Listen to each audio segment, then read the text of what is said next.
Itulah yang kita maksud sebagai betapa pentingnya kita memprediksi, mencermati, mencerdasi Ukraina versus Rusia ini, gitu, Snul. Penting nih, karena tadi saya bilang yang tidak diketahui oleh mata adalah tadi perang satelit.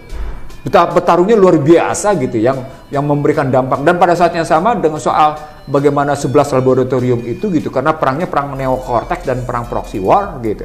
Yang istilah buku Bangsa Terbal di part of neocortex war and proxy war gitu, kalau saya menggunakan buku saya. Nah,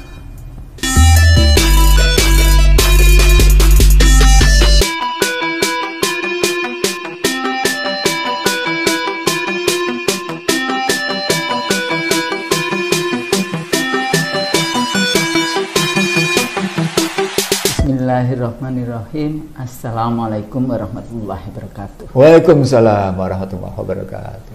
Alhamdulillah kita bisa bersama lagi dengan para pemirsa IC Todil Show. Amin. Seperti biasa diskusi kami dengan Dr. Ihsanuddin Nursi dan saya Husnu Maria. PhD. Mudah-mudahan Bang Nursi apa semua diskusi yang kita sampaikan ini insya Allah bisa memberikan pelajaran, dimanfaatkan untuk belajar di dalam konteks itu ya. Nah, juga menjadi penyemangat bagi para pemirsa IC Todil Show yang ingin belajar lebih lanjut tentang political economy misalnya seperti itu ya. Karena ini juga penting, tidak hanya cuma sekedar kita bicara-bicara dalam arti bicara, tapi insya Allah untuk belajar. Jadi sebagai satu kajian-kajian karena banyak hal yang kita sampaikan di IC Todil Show ini banyak tentang data. Tapi karena kita masih terakhir ini kita terus-menerus bicara tentang bagaimana sebetulnya global politics gitu ya. Bukan kita memanfaatkan dalam arti itu, tapi bisa melihat bagaimana global politics. Jadi kalau dalam negeri kita punya berbagai macam persoalan hegemoni nasional, pada level global juga sama. Ada hegemoni global kayak gitu ya, dengan ideologi materialisme, ideologi liberalisme, neoliberalisme, dan semuanya kalau kita lihat bagaimana sebetulnya Barat menguasai ya, setelah dia menguasai sebetulnya Bang, setelah dikuasainya, dihancurkannya Andalus gitu ya, ilmu pengetahuannya diambil, kemudian mereka menggunakan ilmu pengetahuan itu tanpa referensi biasanya ya, sebagian besar tidak menggunakan, maksudnya Andalus itu kerajaan Islam yang diambil ya waktu itu, ilmu pengetahuannya orang Islamnya diusir, dipinggirkan atau disuruh masuk agama mereka.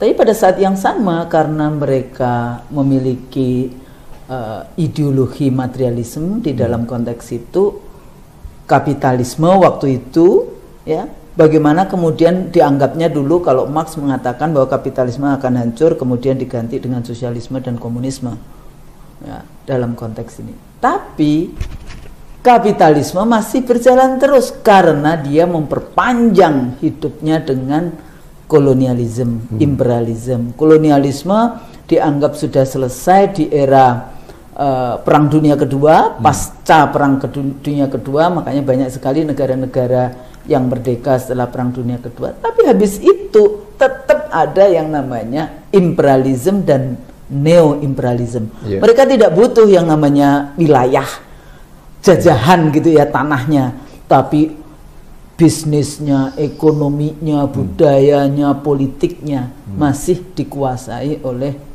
Barat. Nah, sebetulnya setelah yang selalu kita bicara tentang Perang Dingin, kekuasaan, kemudian setelah selesai Perang Dingin dengan tata kelola dunia baru kayak gitu ya, itu Barat berkuasa secara single, walaupun kemudian ada sendiri gitu ya, walaupun kemudian ada posisi Cina. Nah, perang Ukraina Rusia Ukraina ini itu membawa dampak-dampak yang memecah lagi gitu kan ya, memecah lagi dominasi Barat. Sempat berapa setelah Glasnost Perestroika ya 30 tahun terakhir ini kan, mereka itu berkuasa secara tunggal kayak gitu ya, superpower tunggal di dalam konteks itu. Nah, dengan isu atau dengan kondisi perang Rusia Ukraina, nah ini dominasi Barat berkurang. Nah dalam bentuk apa saja nih Bang? Kalau kita melihat apakah misalnya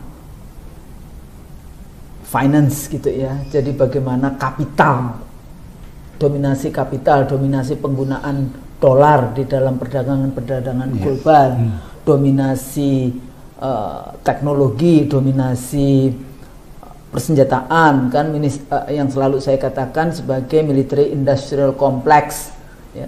Jadi kalau dulu selalu ini senjatanya Amerika sudah dipakai di Irak, di Afghanistan, di Israel gitu, tapi sekarang senjatanya Rusia dipakai di Ukraina. Jadi ini bagaimana melihatnya di dalam perspektif political economy tentu saja, karena kajian kita lebih ke arah kajian political economy di dalam melihat bagaimana tata kelola dunia ya dalam perang Rusia Ukraina dan nantinya pasca perang Ukraina Rusia. Karena dalam video sebelumnya kan Bang Nursi juga bicara bahwa perang ini akan panjang, tapi bukan berarti panjang perangnya di lapangan, kontak militernya, tapi dampak-dampak berikutnya, bagaimana tata kelola gandum dunia, bagaimana tata kelola gas, bagaimana tata kelola nilai tukar, oil, teknologi dan sebagainya dunia. Maksudnya itu perangnya akan terus berlanjut di dalam konteks itu. Dan juga ada kekuatan-kekuatan penyeimbang, artinya seperti negara-negara Asia, Afrika yang sebetulnya selama ini menjadi korban Barat juga dalam konteks ini, mengambil sikap mau terus berada di mana di dalam perang itu.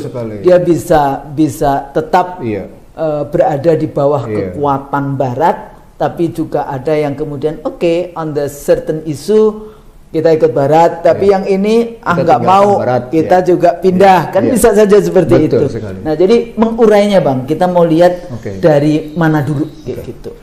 Kita mulai dari percaya dirinya Barat, khususnya Amerika, bahwa mereka adalah adidaya dunia, tunggal adidaya dunia gitu, sebagai single global power gitu. Adidaya tunggal. Sebetulnya mereka juga nggak mau sendiri, kan Amerika itu pasti dengan sekutunya. Yaitu nanti Eropa Barat. Wujudnya NATO. Oh, NATO. Pendekatannya NATO. Kalau pakai ekonomi namanya OECD. OECD. Ya, betul. Jadi kalau pakai itu namanya NATO. NATO di militer. Kalau di politik namanya OECD. Gitu. Political economy. Oh iya, political economy. Nah, saya mulai dengan percaya dirinya itu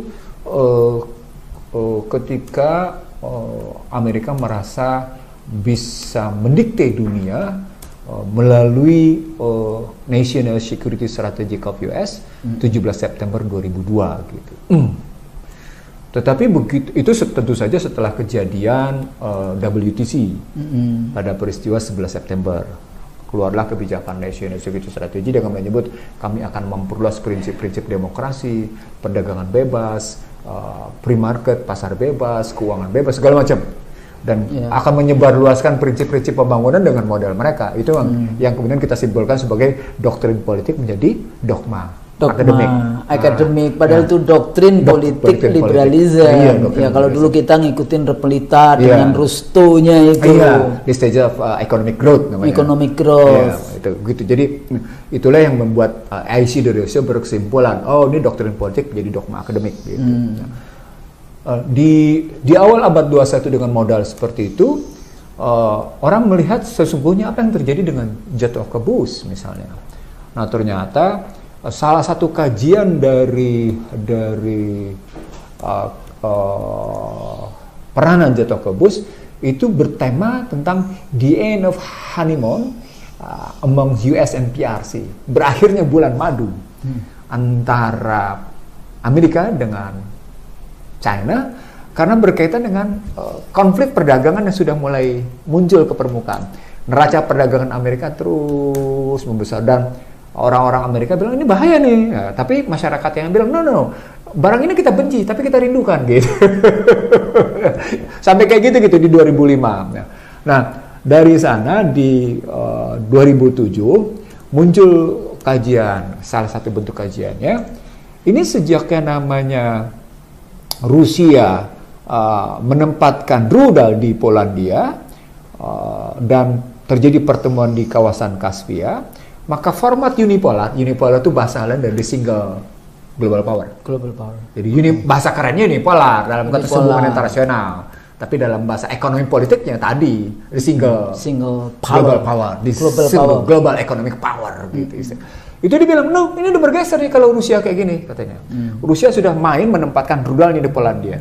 Dan pada saatnya sama pertemuan di kawasan Kaspia tentang tadi bagaimana cerita tentang sumber daya yang dikuasai oleh Afgan kan, Taliban. Kan kawasan Kaspia. Bagaimana Amerika berhasil menendang Rusia dan mereka masuk kan? Itu sudah menggeser sesungguhnya karena bagaimanapun Rusia merasa, oh yang masuk Amerika. Gitu. Itu ada cerita tersendiri di situ. Yang poinnya adalah, oh ini nggak bisa nih, ada pertarungan. Makanya ketika rudal ditaruh di Polandia, Amerika diam. Tapi pas saat sama tapi Amerika sebenarnya di Afghanistan belum sempat ya mengambil sumber daya itu. Karena memang selalu terjadi konflik yang terus 20 tahun. Iya, 20. Beda dengan Irak. Iya. Irak itu setelah di-ransacking kayak gitu langsung perusahaan Amerika masuk. Ya, oke. Lalu kalau kita melihat lagi lebih jauh dalam peristiwa itu gitu ya.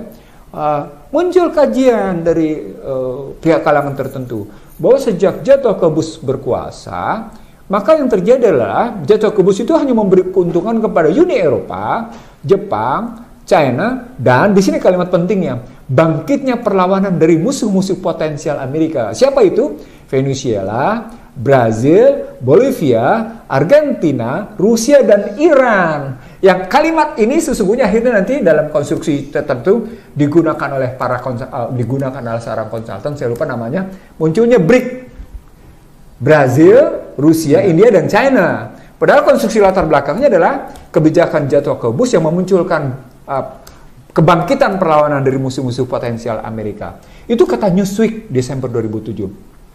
Tapi sebelum Newsweek ngomong kayak gitu, dengan isu the end of honeymoon among US and PRC, problemnya sesungguhnya mereka sudah melihat defisit neraca perdagangan ini menunjukkan bahwa Amerika adalah negara importer. Punya ketergantungan besar atas posisi. Mereka cuma menguasai, di sini kata kuncinya, mereka hanya menguasai teknologi, mereka hanya menguasai dolarisasi, mereka hanya menguasai sistem pembayaran, keuangan, mereka hanya menguasai militer, industri militer, gitu, itu ininya. Maka akhirnya The Economist bilang pada posisi Juni sebelumnya, no, nggak begitu katanya, we are still number one, kata The Economist. Itu kenapa? Karena militer, belanja pertahanan, gitu ya, dan total belanja pertahanan mereka, lalu pengelolaan minyak dan industri IT tetap di kita, kata The Economist. Pengelolaan minyak ya, iya. Jadi proses kayak ya kita punya yang kayak Caltex sekarang bukan ya, mobil oil. Iya, namanya bukan Caltex lagi. Apa ya? Jadi lupa. nanti. Chevron. Ya, udah. Jadi udah. Artinya mereka bicara bagaimana industri minyak fosil, gitu ya. Itu tetap di tangan mereka dan perdagangan minyak fosil, OPEC dan non OPEC tetap di tangan mereka. NYMEX, New York Mercantile Exchange. Mereka bilang, no, jangan usah khawatir. Dan kata kunci berikutnya, dolar tetap di tangan mereka. Dolar masih mendominasi. Itu yang mereka menyebut sebagai, no, we still number one. Tapi justru dari sini, dengan menyebut dolar sebagai mendominasi seluruh transaksi perdagangan atau surat-surat atau dalam perekonomian dunia, muncul kesadaran yang tidak diangkat ke permukaan. Yang dalam rentang waktu hitungan sekitar 8-10 tahun kemudian keluar pernyataan Cina, kita harus meninggalkan dolar Amerika, kita harus meninggalkan sistem neoliberal. Tapi itu nanti, Osno.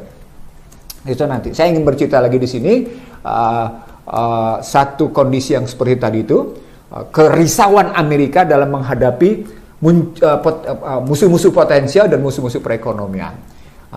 Isu besarnya adalah dibangun seperti itu, yang kemudian dijawab oleh Obama dalam ininya mereka. Itu kan kejadian pada 2004, 2007. Yang 2008-nya mengakibatkan mereka kalah perang dagang yang mereka bilang sebagai global financial crisis karena pada hakikatnya sesungguhnya karena kalah perang dagang.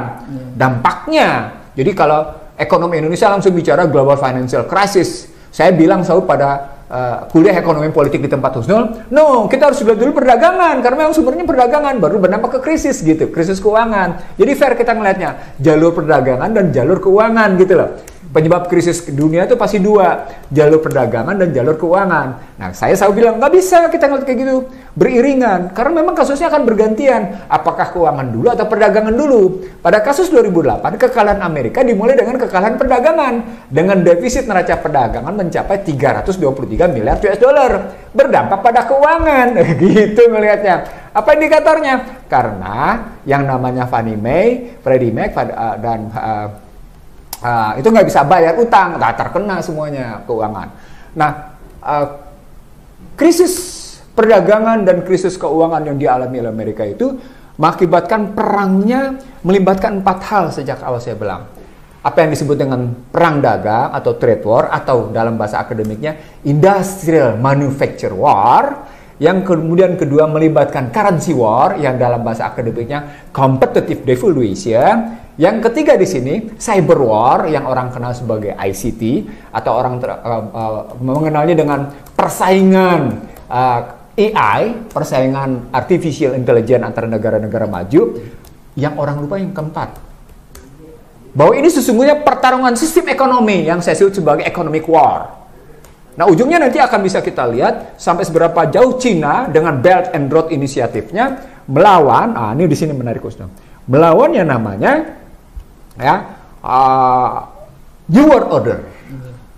Jadi obor versus New World Order. Iya, di situ ngelihatnya bagaimana Belt and Road inisiatif. Tapi sebetulnya yang satu itu adalah private liberalism, jadi kayak private lead public, yang satunya lagi adalah state capitalism. Bener, Anda betul-betul dosen cerdas, karena itu digunakan oleh namanya tesis barat. Bener, karena tesis barat itu menggunakan istilah itu sejak 2010. Jadi saya catat saja, Newsweek Januari 2010 menggunakan istilah corporate capitalism versus state capitalism. Ya, Newsweek itu. The Economist menggunakan istilah itu pada 24 Mei dengan istilah yang sama gitu ya. Wall Street Journal menggunakan istilah itu pada 2011 gitu ya. Lalu kemudian beberapa media besar lainnya juga menggunakan istilah itu. Jadi sejak yang namanya kekalahan perang dagang itu, istilah corporate capitalism versus state capitalism menguat.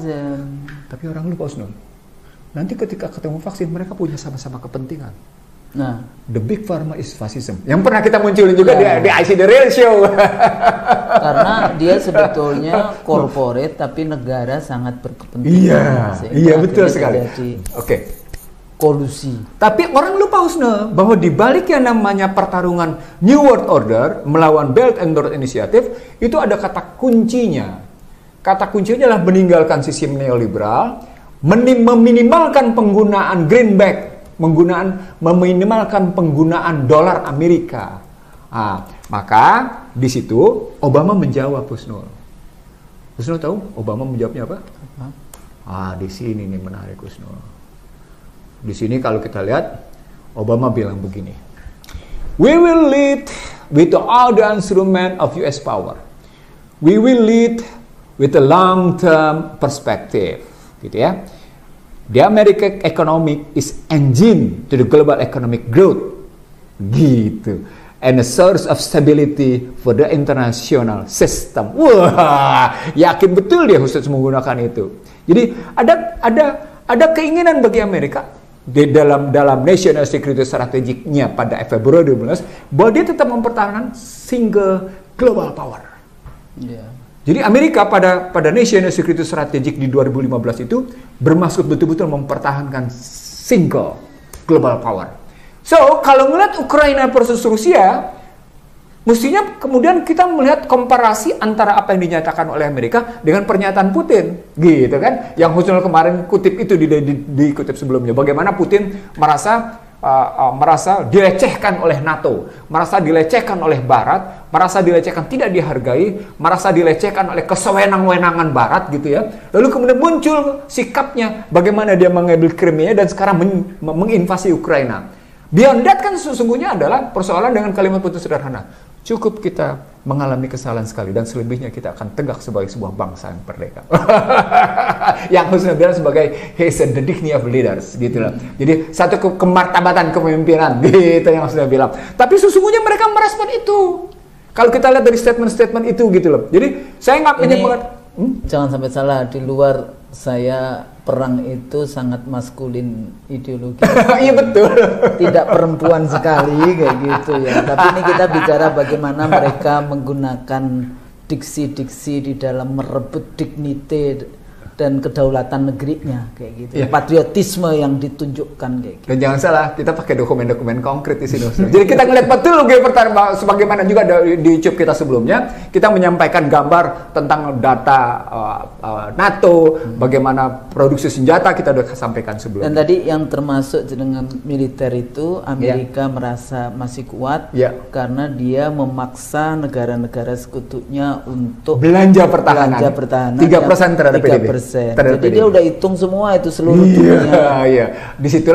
Disitulah ketika Crimea diambil alih oleh Putin, Trump bilang, Anda dong yang harus memenuhi belanja pertahanan Anda sebesar 3% terhadap PDB. Itu pun pernah kita munculin kemarin di YouTube kita sebelumnya dengan angka-angka gitu ya. Nah, saya ingin mengatakan Husnul, di balik cerita itu gitu ya, perang dagang itu yang melibatkan menjadi perang sistem ekonomi sesungguhnya menjadi cikal bakal menurunnya dominasi Barat. Yang dalam kajian ini menarik khususnya. Yang dalam kajian di dekade kedua abad 21 itu bukan lagi cikal bakal. Dia menjadi menurunnya dominasi Barat. Gitu. Ya karena kan memang setelah Perang Dunia Kedua itu kan kuat mereka ya. Dia dengan IMF, World Bank, pembangunan, dan pembangunan ini kan cuma satu arah aja, kita mengikuti apa yang Barat sampaikan dan sebetulnya di balik itu IMF, World Bank ya Amerika kayak gitu di dalam konteks ini ya. Terus kemudian perang dingin dengan yang former USSR, tapi kemudian glasnost perestroika, akhirnya New World Order-nya itu kan demokratisasi, wah udah nggak ada shadow balance-nya dalam konteks ini. Dulu kan masih mikir nih gimana Timur, gimana inilah. Ternyata dengan Cina juga perang balik lagi baik di dalam konteks itulah. Hari ini dengan perang terbukanya Putin dan Ukraina, akhirnya yang menjadi isunya secara terbuka lagi bahwa Barat sulit untuk mempertahankan dominasinya. Ya, apalagi kemudian dengan kecanggihan teknologi hari ini kita sudah mulai bisa membongkar sebetulnya apa kepentingan siapa di balik itu semua. Paling tidak di Uni Eropa kan juga tidak langsung sama posisinya. Kalau toh sama rezimnya, anggota-anggota parlemennya juga punya karakter sendiri. Dan kita bisa baca karena sekarang mudah untuk mendapatkan informasi itu dibandingkan awal-awal setelah Perang Dunia Kedua kan dalam konteks ini. Jadi dengan ICT, dengan informasi teknologi kita bisa mendapatkan sumber-sumber dan informasi secara lebih luas. Nah, kira-kira posisi Indonesia kejepit di mana? Sebelum menjawab posisi Indonesia kejepit di mana, saya ingin menarik analisis berbasis time series gitu ya. Kalau kita ngambil dari time series, maka bergesernya cikal bakal menurunnya dominasi Barat, yang menjadi kenyataan menurunnya dominasi Barat membutuhkan waktu 15 tahun. Dari 2005 ke 2020. Sebenarnya mereka tetap berusaha. Mereka mau mulai dari 90, awal 90. 15 tahun persiapan, 15 tahun. Jadi 30 tahun nih mereka setelah glasnost perestroika. Artinya kalau ambil dari tahun 90 di mana mereka menjadi single global power. Kalau tadi 90 ya, kan jatuh glasnost perestroika dan berlanjut tembok Berlin runtuh dan Cekoslowakia serpa. Tahun 90. Artinya mereka kemudian mulai terganggu dengan 2005, 15 tahun juga kan? 15 tahun. Tapi 15 tahun berikutnya, jadi kalau pakai analisisnya begitu, 15 tahun pertama, 15 tahun di penghujung abad 20, mereka menjadi single global power gitu ya. Dekade terakhir di dekade awal dekade awal mereka dalam posisi terpecah dua sebagai single global power, tapi mulai kemudian terjadi muncul cikal bakal perlawanan istilah mereka sendiri, sehingga terjadilah cikal bakal menurunnya dominasi Barat yang dalam dekade kedua abad 21 dia bukan lagi cikal bakal, dia lagi bukan potensial, dia sudah menjadi kenyataan bahwa dominasi Barat menurun. Nah ini yang hendak kita ceritakan pada IC the ratio. Nah, kita sampaikan. Jadi kalau kita lihat dari 1990 ke 2005, 2005 ke 2020, sesungguhnya global pandemic yang disebut oleh banyak orang sebagai global pandemic itu bagian dari upaya mempertahankan single global power. Apa indikatornya? Sederhana. Siapa yang paling banyak mengekspor vaksin ke seluruh dunia? Gitu pertanyaannya. Ya mereka ya. Mereka, cuma 4 perusahaan itu. Cuma 4 perusahaan. Ada Sinovac tapi tidak signifikan. Karena dia ngurus negerinya sendiri udah kayak gitu. Jadi artinya sesungguhnya cerita tentang COVID-19 and vaksin adalah indikator bahwa sesungguhnya Barat sedang mempertahankan single global power gitu loh. Itu makin kelihatan. Ternyata untuk menggeser isu tentang situasi bagaimana tingkat kematian karena itu, muncul kasus Ukraina dengan Rusia yang kita sebut sebagai runtuhnya. Kita nggak membayangkan itu COVID ya, yang waktu itu katanya sudah mau yang dari Delta, Omikron, kemudian Delta, Omikron, kan Delta, tahu-tahu perang. Udah semua orang lupa. Semua orang sudah lupa. Padahal tingkat kematian lebih banyak mana? Tetap cerita COVID atau vaksin daripada kematian di Ukraina. Tetap lebih tinggi kematian karena COVID dan vaksin daripada di situ. Itu muncul di kajian Barat sendiri. Jadi perspektif kemanusiaannya juga berbeda. Makanya strateginya juga dimunculkan dalam pendekatan-pendekatan. Ini sebenarnya siapa sih yang sesungguhnya sedang melakukan peperangan? Gitu loh. Maka muncullah soal bagaimana ini Barat sedang mempertahankan dominasi, tapi sesungguhnya sedang terjadi menurun. Di mana indikatornya nanti kita sedang ceritakan. Nah, dari cerita seperti itu dengan kemunculan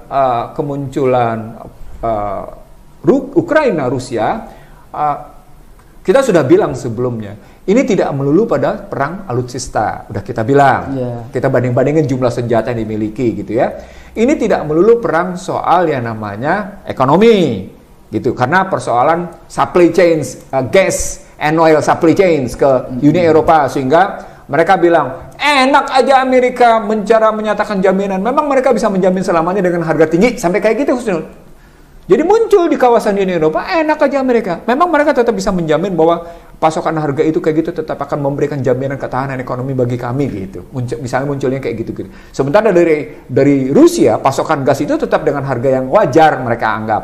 Dan karena itu soal pipanisasi yang kita sebut-sebut kemarin di IC dari sebelumnya, transportasi jaraknya lebih pendek. Lebih pendek dan harganya mereka anggap lebih memadai. Dengan demikian ada jaminan pasokan. Jaminan pasok. Itu posisinya. Dengan harga yang sesuai. Iya, feedstocknya bagus, harganya bagus gitu ya. Oke. Lalu dengan cara berpikir begitu, maka melihat begini, bukan perang alutsista, bukan hanya perang alutsista, bukan hanya perang ekonomi, munculkan isu soal yang namanya sistem pertahanan negara, bahwa NATO makin memperbesar kekuasaannya. Wilayahnya sampai di depan halamannya Rusia. Sementara pada saat sama muncul pertanyaan, apakah NATO masih relevan di tengah yang nama blok Warsawa setelah rontok, gitu kan? Apakah NATO? Lalu mereka bilang sebagai negara yang memang menjunjung demokrasi, mereka bilang nggak apa-apa dong. Loh, tapi justru di situ hendak menyatakan bahwa sesungguhnya NATO hendak mendominasi, dan dominasi NATO itu bermaksud mulai melakukan tanda petik melakukannya namanya ancaman-ancaman tersendiri, perang psikologis. Nah, itulah kemudian jawaban pidatonya Putin yang Anda kutip itu gitu jawabnya. Maka dia bukan hanya perang itu, dia juga perang diplomasi.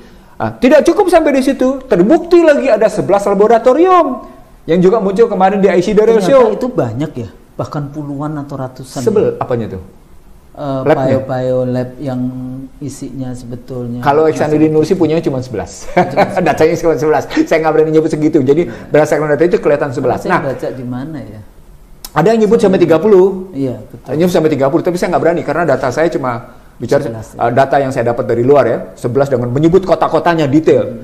Kalau nggak kemarin, Mas Aji, kemarin kita sudah sebut ya, ada kota-kotanya dengan gambar itu ya. Sudah kita sebut kotanya apa-apa saja gitu ya. Nah, dengan begitu perangnya menjadi kelihatan. Ini perang yang istilah saya akumulatif power, tidak akumulatif war. Kan istilah kemarin udah begitu ya. Satu kekuasaan yang terakumulasi dalam rangka perang yang terakumulasi. Kalau sudah perang terakumulasi, artinya dari mulai perang tradisional sampai perang pada mutakhir. Maka kita sebut, orang lupa bahwa sesungguhnya di Dirgantara sana sedang terjadi perang apa yang disebut sebagai perang satelit orbit. Nah, space. Wah, itu luar biasa. Space war. Itu yang disebut dengan dulu filmnya apa namanya, saya lupa tuh. yang banyak ditonton oleh orang tuh. Lupa saya namanya, filmnya ada tuh. Jadi kenyataan itu, Snul. Jadi kenyataan itu perang-perang kayak gitu. Nah, Amerika kan suka kayak gitu, dia bikin apa, tapi sebetulnya itu sudah kan ada film tentang COVID aja sudah kapan itu? 2003. Ada film The Plague Zone. Produsernya David Ogden, Juli 2003. Dan kemudian setelah saya menyebutkan kayak gitu, filmnya di take down. Karena saya nggak duluan, saya kemudian kasih tahu, nih filmnya ini 2003, mereka, iya Juli 2003 sudah dinyatakan ya. Terus setelah saya ngomong kayak gitu, filmnya take down, nggak ada lagi, cuman ada cuplikan kecil cuma 5 menit gitu. Forget it. Saya sedang asik cerita tentang bagaimana peperangan tadi. Dan peperangan yang paling akhir dari sini khusus ceritanya, itu yang saya bilang juga, kita juga bilang pada IC dari Yosua 2 kali sebelumnya, apa itu? Sistem pembayaran, perang sistem pembayaran yang kita sebut yang Swift code tadi loh, Swift system. Swift system gitu ya. Nah, ketika masuk ke Swift system, Anda tahu apa yang terjadi Husnul di Amerika sendiri kajiannya? Mereka bilang, kalau mereka sudah menarik diri pada Swift system dan mereka sudah punya sistem pembayaran sendiri. Ini kajian di Washington loh, Husnul. Iya betul. Mereka nggak nyangka sih sebetulnya. Mereka bilang begini, itu mereka akan menarik diri dari dolar. Kalau dolar mereka tarik diri, maka sekarang tinggal kita lihat siapa mitra dagang Rusia, siapa mitra dagang Cina. Mereka bilang, loh, kalau Cina adalah pedagang paling besar di dunia, maka jangan salah, dolar akan dikurangi, sistem pembayaran sih makin ditinggalkan. Itu dampak perang panjangnya, Husnul. Disitulah kemudian indikasi gitu ya, bahwa menurunnya dominasi Barat memang akan mencapai pada titiknya. Itu kajian awalnya, Husnul. Jadi kajian awalnya adalah memang neoliberal ditinggalkan, memang greenback ditinggalkan, dinyatakan secara konkret dengan ditinggalkannya sistem pembayaran SWIFT gitu ya. Dan indikator konkret yang kita sampaikan sebelumnya pada ICD sebelumnya adalah ditinggalkannya Visa dan Master dengan menggunakan Union Pay. Wah, di sini. Nih, nah tadi jawaban saya Indonesia di mana? Nanti dulu nih, karena pertarungan ini seru banget. Masih finance ya. Iya, masih di payment system nih. Kalau payment system menjadi peperangan, apa kata kuncinya? Central banking war. Perang bank sentral.